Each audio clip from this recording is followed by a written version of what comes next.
안녕하세요. 반갑습니다. 주갈성의 성경 가이드 시간입니다. 한 주간 잘 지내셨어요? 오늘은 우리가 에스겔 6번째 공부하는 시간입니다. 우리 지난 시간에 이스라엘 백성들의 그 죄악된 모습을 아주 해괴망측한 창녀의 모습으로 하나님께서 보여주셨죠. 사실은 지금 에스겔 15장서부터 24장까지의 내용을 보면 여러 가지, 한 10가지 정도 나오는데 그 이스라엘의 이 죄악된 모습을 하나님께서 에스겔에게 하나의 풍유적, 비유적인 모습으로 이 죄악된 모습을 말씀하고 계시고요. 거기에 따른 그 심판에 대한 이야기도 이렇게 풍유적으로 설명을 하고 계신 내용입니다. 그래서 우리 지난 시간에 그 해괴망측한 창녀의 모습을 봤고, 오늘은 우리가 지금 에스겔 18장의 내용을 좀 보려고 하는데, 이 이스라엘 속담을 비유로 또 오늘은 이스라엘 죄악된 모습을 설명하고 계신데요. 그 속담이 무슨 속담이냐면, 아버지가 신포도를 먹어서 그 아들이 이가시다라는 속담을 가지고 하나님께서 이스라엘 백성들에게 좀 설명을 하고 계신 내용이에요. 지금 이 배경, 하나님이 이 에스겔에게 이 말씀을 하시는 이 상황을 좀 우리가 이해해야 되는데, 지금 이 바벨론의 포로로 끌려와 있는 이 유다 백성들이 지금 자신들이 하나님으로부터 심판을 받고 있다는 사실은 알고 있어요. 그렇죠? 알고 있는데 문제는 이걸 이 사람들이 어떻게 말을 하느냐? 이거는 우리의 죄가 아니고 우리 조상의 죄로 인해서 지금 우리가 하나님한테 심판을 받고 있다라고 하면서 자신들의 죄를 일종의 변명을 하면서 또 이것을 불평을 하고 있는 거죠. 조상들이 지은 죄를 왜 우리가 이렇게 심판을 받아야 하는가 하는 얘기를 하고 있는 거예요. 자신들의 그 죄는 생각하지도 않고 이 온통 하나님의 심판이 조상의 죄로 인한 것이다 라고 핑계하면서 지금 불평하고 있는 이 유다 백성들에게 하나님께서 에스겔을 통해서 지금 말씀하고 있는 내용이 바로 오늘 우리가 보게 될 에스겔 18장의 내용입니다. 지금 이 불평하고 있는 이 유다 백성들에게 하나님이 어떻게 말씀하시는지 보도록 하겠습니다. 에스겔 18장 1절에서 3절 말씀입니다. 또 여호와의 말씀이 내게 임하여 이르시되 너희가 이스라엘 땅에 관한 속담에 이르기를 아버지가 신포도를 먹었으므로 그의 아들의 이가 시다고 하면 어찌 됨이냐. 주 여호와의 말씀이니라.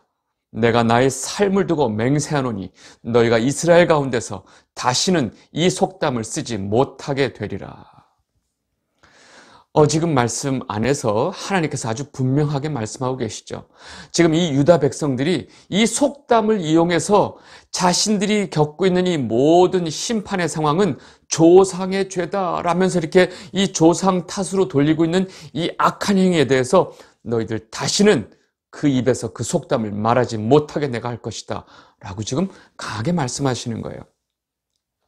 이들이 이렇게 자꾸 이 조상의 탓, 조상의 죄로 자신들이 심판을 받고 있다고 하니까 여기에 대해서 하나님께서 첫 말씀이 아주 분명하게 선포를 하십니다. 에스겔 18장 4절입니다. 모든 영혼이 다 내게 속한지라. 아버지의 영혼이 내게 속함같이 그의 아들의 영혼도 내게 속하였나니 범죄하는 그 영혼은 죽으리라.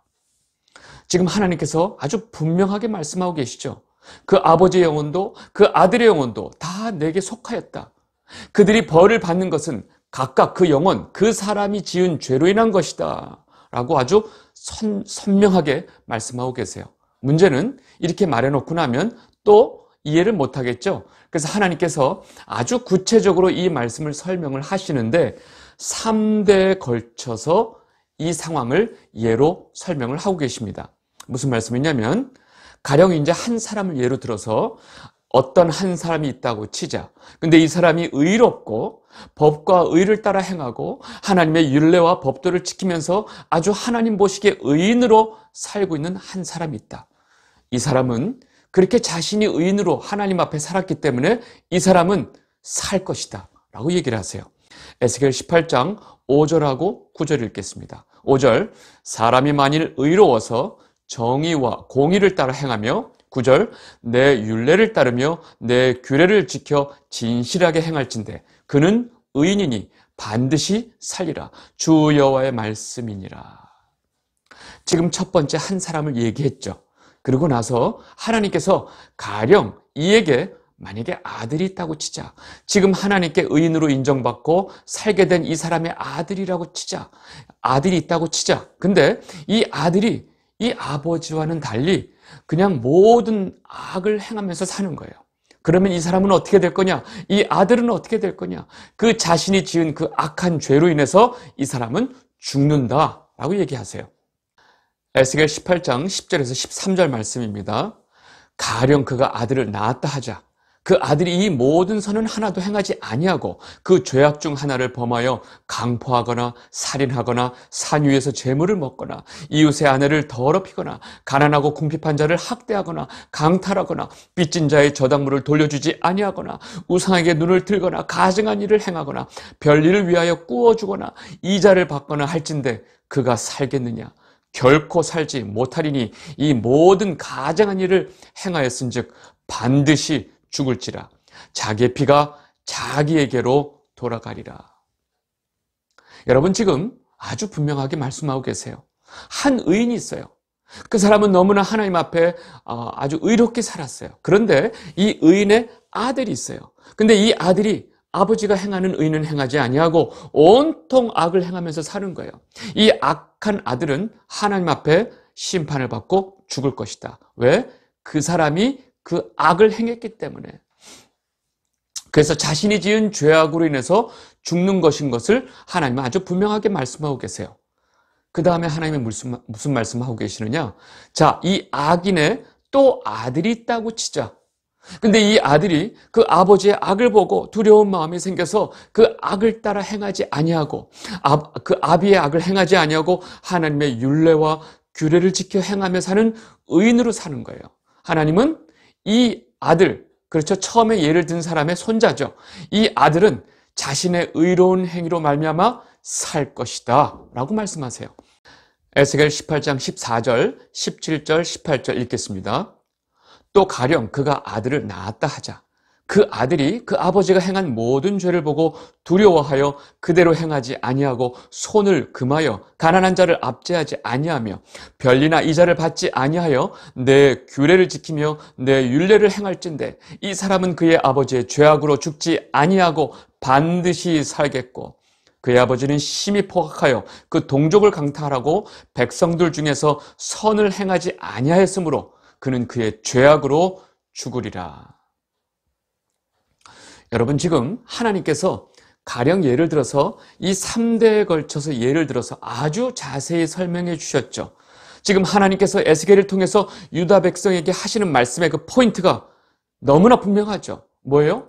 아버지와 그 아들은 아무런 상관이 없다는 거예요.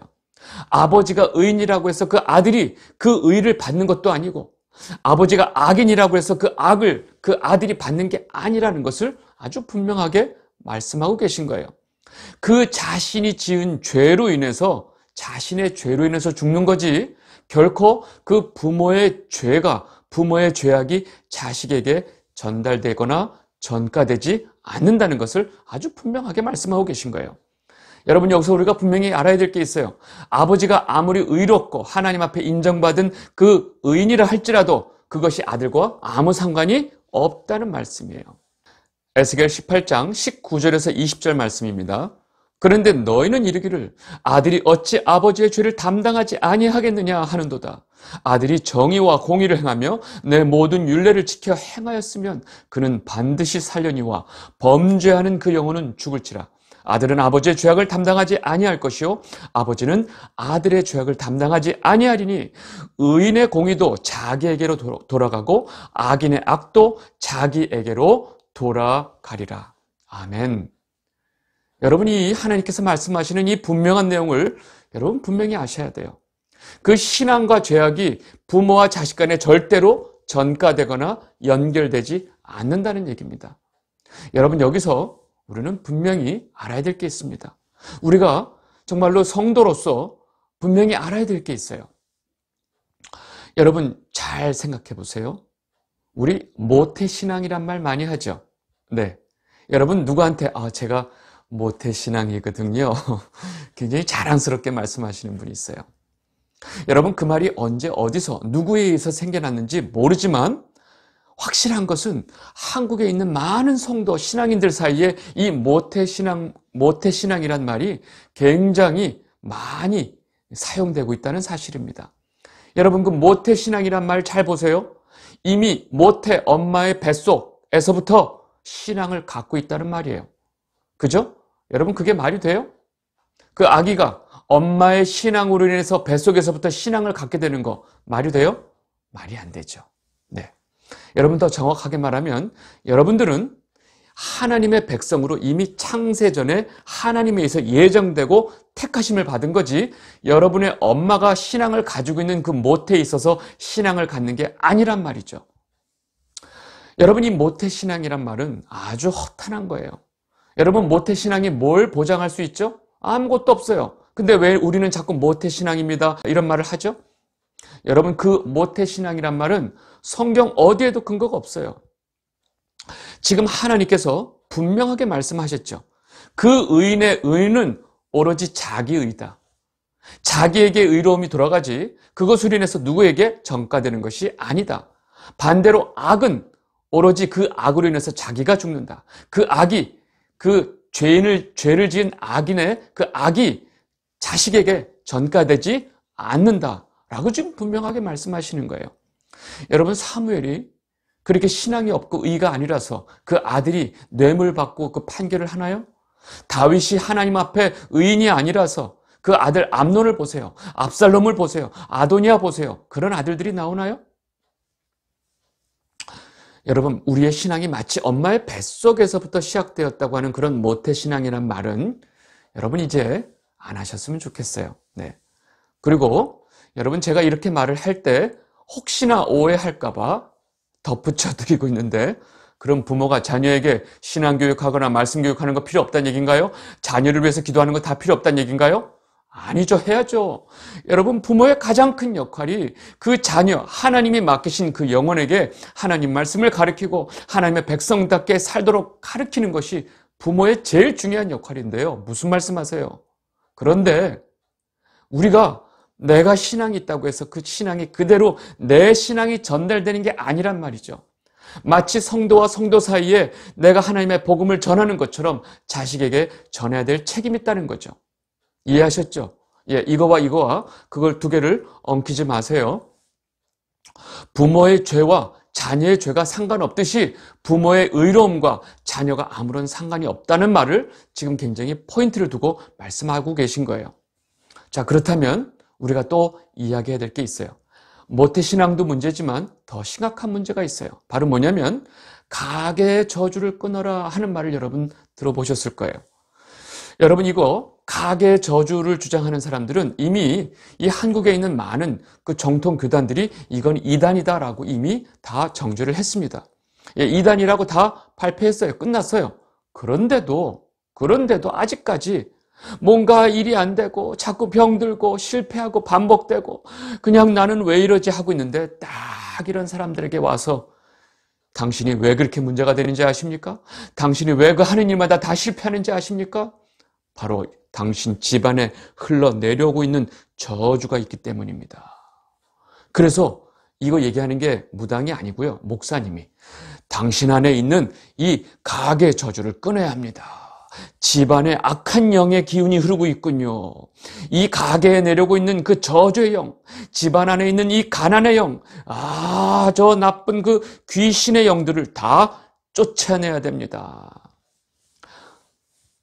무슨 질병의 영, 하여튼 이 영도 막 수십 가지 있어요. 하여간 여러분, 이런 말을 하면 막 날마다 쓰러지고 실패하고 병들고 아픈 사람이 귀가 확 열리겠죠? 네. 그러면 어떻게 해야 돼요? 네. 이 사람은 뭔가 해결점을 찾고 싶어. 이런 사람한테 이런 말은 아주 잘 먹힙니다. 여러분, 지금 이렇게 말하는 사람의 느낌이 여러분은 어떻게 느끼세요? 빡 오지 않으세요? 이게 바로 무속신앙에서 말하는 이 무당들이 보통 하는 이야기인데, 어쩌자고 이 무당들이 하는 말을 교회에서 목사들이 하고 있을까요? 또 이런 말에 또 미혹되고, 여러분, 이런 사람들의 꼭 끝은 어디로 가는지 아세요? 그러면 그 가게의 저주를 끊으려면, 이 집안에 그런 이 악한 영들을 쫓아내려면 어떻게 해야 되죠? 우리가 기도해야 되죠. 예수 이름으로 물리쳐야 됩니다. 특별한 기도가 필요합니다. 그럼 기도만 하면 되나요? 아니죠. 헌금이 필요하죠. 죄송해요, 돈 얘기해서. 결국은 이게 특별한 헌금. 예. 이 무당들이 이 악귀를 쫓으려면 갖다 깔라고 하잖아요.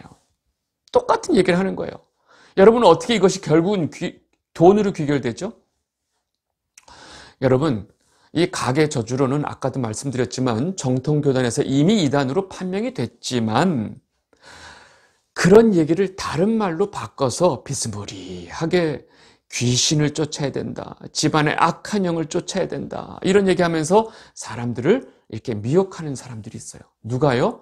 교회 안에서 기도하신다는 분이, 또 교회 안에서 굉장히 영빨 있는 목사님이라고 하시는 분들이, 여러분 제발 부탁인데 그런 유혹에 이제 넘어가지 마세요.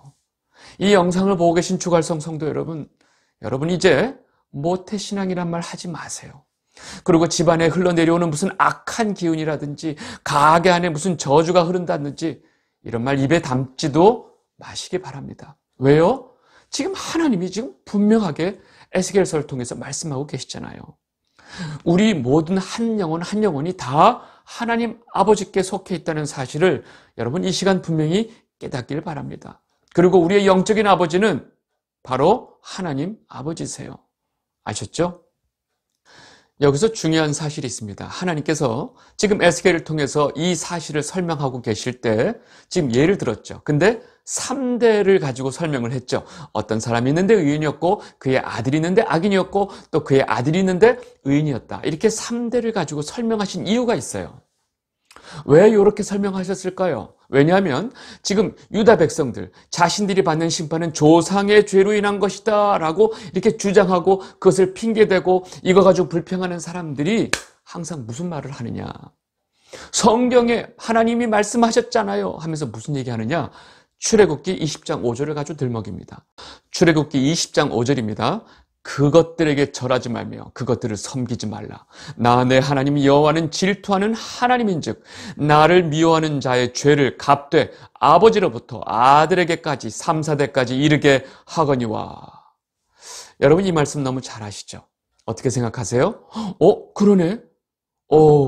분명히 출애굽기 이렇게 말씀하셨으니까 유다 백성들이 이 말씀대로 지금 조상의 죄가 나한테 흐르고 있는 거 아니야 라고 말하는 거 굉장히 명분이 있다고 생각하지 않으세요? 여러분 만약에 그렇게 생각이 된다면 지금 출애굽기 20장 5절을 봤죠? 그럼 바로 연결되는 6절을 봐야죠. 출애굽기 20장 6절, 나를 사랑하고 내 계명을 지키는 자에게는 1000대까지 은혜를 베푸느니라. 여러분 지금 출애굽기 20장 5절 말씀을 붙들고 분명히 3대, 4대 이렇게 저주를 내리신다고 했잖아요. 그래서 3과 4의 숫자를 가지고 계산하시는 분들은 왜 그 다음 말씀에 1000대, 1000은 계산을 안 하죠? 여러분 그렇게 하나님 앞에 신실했던 다윗이 1000대까지 하나님이 은혜를 베풀고 복을 주셨나요? 1000대 계산해 보셨어요? 계산할 필요가 없다니까요. 왜요? 바로 다윗의 그 다음 아들부터 벌써 살인하고 죽이고 난리가 났잖아요. 여러분 이거 어떻게 설명하실 거예요? 여러분 출애굽기 20장의 5절 6절 말씀은 잘 보셔야 돼요. 3, 4대, 1000대 이 비유를 가지고 말씀하신 것은 하나님이 이스라엘 백성들에게 지금 이 시내 산에서 십계명을 주시고 너희들이 이 십계명을 지키는 것이 얼마나 중요한지, 그리고 이 십계명을 너희가 지키고 살라고 강조하시면서 이 말씀을 이렇게 강조법으로 설명하신 거죠. 너희들이 이것을 안 지키면 내가 3, 4대까지 내가 벌을 줄 텐데 만약에 이것을 잘 지키면 내가 1000대까지 복을 줄 거야. 여러분 이렇게 말씀하시는 하나님의 말씀의 그 속의 의도를 모르시겠어요? 이 말씀을 가지고 뭐 3, 4대, 1000대 이거 가지고 계산하시겠어요? 여러분 하나님 말씀을 그렇게 오해하시면 안 돼요. 아셨죠? 네, 그래서 성경을 있는 그대로 숫자 그대로 문자 그대로 하시는 분들이 꼭 문제가 뭐냐면 전체적으로는 그 숫자를 안 따져요. 자기가 필요한 부분만 자꾸 숫자를 따진단 말이죠. 이해하셨죠? 유다 백성들이 왜 왜 이 말씀을 오해하고 있는지 여러분들이 이해하셨고, 하나님이 왜 이 3대에 걸쳐서 예를 들어서 이렇게 설명하셨는지 아시겠죠? 그래서 이 유다 사람들이 이 말씀 붙들고 3대까지 저주 내리신다면서요. 그러니까 지금 우리가 받고 있는 심판은 우리 위의 조상 아니에요? 라고 하는 말을 하나님이 완전히 그 개념을 깨버리고 있다는 말씀입니다. 아시겠죠? 여러분, 그렇다면 하나님은 죄인은 반드시 심판하는 것이 하나님의 공인데, 이 죄 지은 놈들은 내가 다 죽일 거야. 죄 지은 놈들은 반드시 심판을 받아야 돼.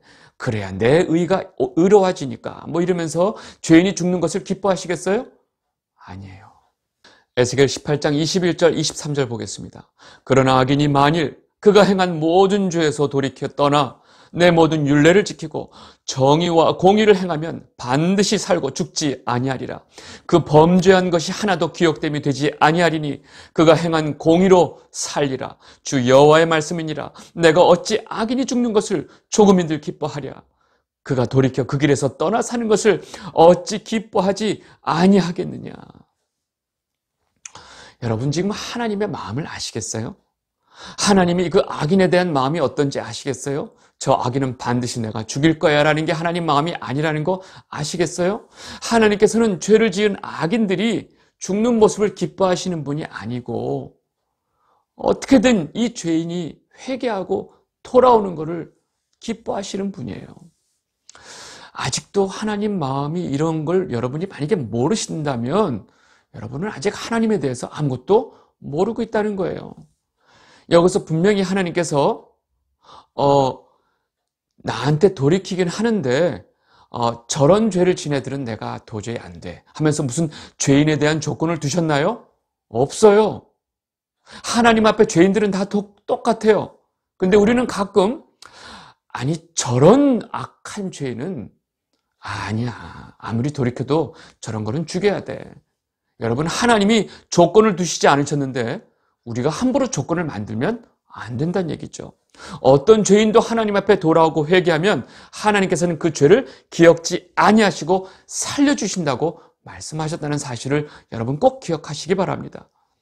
여러분, 이와 반대로 하나님 앞에 의인으로 살다가 죄를 지어서 하나님 앞에 죄인으로 살게 되면 어떻게 될까요? 에스겔 18장 24절 만일 의인이 돌이켜 그 공의에서 떠나 범죄하고 악인이 행하는 모든 가증한 일대로 행하면 살겠느냐? 그가 행한 공의로운 일은 하나도 기억됨이 되지 아니하리니 그가 그 범한 허물과 그 지은 죄로 죽으리라. 여러분, 지금 하나님께서 유다 백성들에게 지금 우리가 겪고 있는 이 모든 심판은 우리의 죄가 아니고 우리 조상 때부터 지은 죄 때문에 지금 우리가 심판받고 있는 거야 라고 불평하고 있는 이 유다 백성들에게 하나님께서 지금 뭐라고 말씀하시는 거예요? 너희가 지금 심판받는 것은 바로 너희가 지은 죄 때문이야 라고 좀 말씀하시는 거예요. 아주 마지막에 이것을 못을 박아버립니다. 에스겔 18장 30절 주 여호와의 말씀이니라. 이스라엘 족속아, 내가 너희 각 사람이 행한 대로 심판할지라. 너희는 돌이켜 회개하고 모든 죄에서 떠날지어다. 그리한즉 그것이 너에게 죄악의 걸림돌이 되지 아니하리라. 지금 하나님께서는 유다 백성들에게 지금이라도 너희들 회개하고 돌이켜라. 나는 너희들이 돌이키고 내게 돌아오기를 바란다. 그러나 지금 너희들이 받고 있는 이 모든 심판은 너희의 죄로 인한 것이다 라고 아주 분명하게 말씀하고 계신 거예요. 이 지금 영상을 보고 계신 주갈성 성도 여러분, 모든 사람은 그 사망의 심판에 이르게 되는데 그것은 조상과 부모님과 아무 상관이 없다는 거예요. 바로 누구의 죄 때문에? 바로 우리의 죄, 나 자신의 죄 때문에 그런 심판을 받게 돼 있다는 거예요.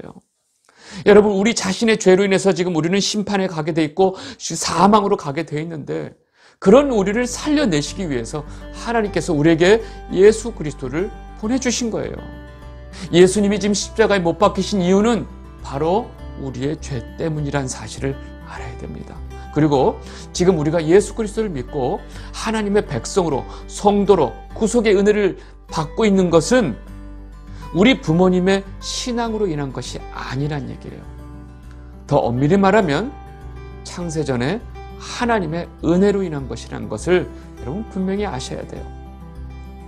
온전한 하나님의 사랑과 예수 그리스도의 그 공로로 지금 우리가 이 땅에서 하나님의 백성으로 살고 있다는 사실을 분명히 깨닫게 되는 여러분이 되시기를 진심으로 바랍니다. 오늘 말씀 여기까지 하도록 하겠습니다. 감사합니다.